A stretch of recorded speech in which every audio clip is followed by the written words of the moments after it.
Hello दोस्तों, नमस्कार। मैं अपने यूट्यूब चैनल में आप सभी का स्वागत करती हूं। बेटी विवाह गीत अच्छा लगेगा तो लाइक कीजिएगा, नए हैं मेरे चैनल पर तो सब्सक्राइब कीजिएगा और कमेंट में बताइएगा कैसा लगा मेरा गीत। प्लीज़ आप लोग सपोर्ट जरूर कीजिएगा।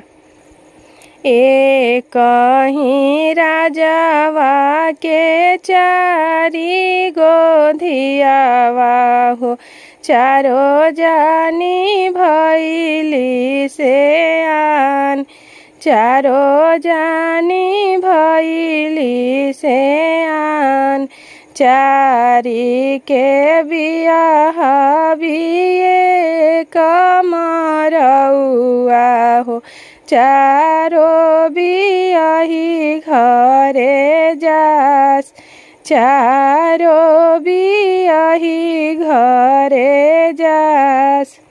बरकी के बियाह बिलंका के राजा हो, मझिली के गोकुल के कान्हाई, मझिली के गोकुल के कान्हाई। सझिली के बियाह विश्वर हो महादेव, छोटकी के बियाह श्री राम, छोटकी के बियाह श्री राम। बचन बचावते अइले लंका के राजा हो, बंसिया बजावत कान्हाई, बंसिया बजावत कान्हाई। डमरू बजावत अइले ईश्वर हो महादेव, धनुष चढ़वले श्री राम, धनुष चढ़वले श्री राम।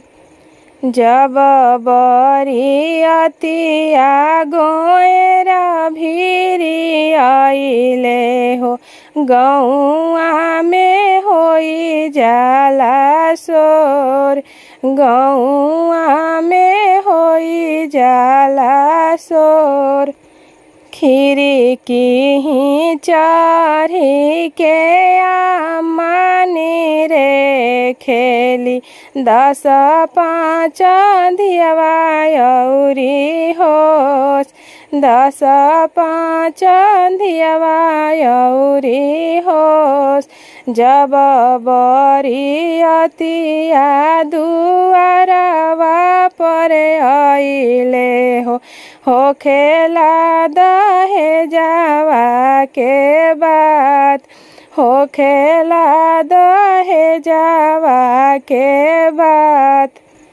ओ बरी में बैठी के आमा जे रोवेली, शत्रु के धियो जानी होश, शत्रु के धियो जानी होश। आरे धियावा के सजनवा देखत निक लागेला, जेहि घरे संपत्ति होश, जेहि घरे संपत्ति होश। अरे जमन स्वामी जी अरकत चलिले, से हो स्वामी बैठी सिर नवाई, से हो स्वामी बैठी सिर नवाई।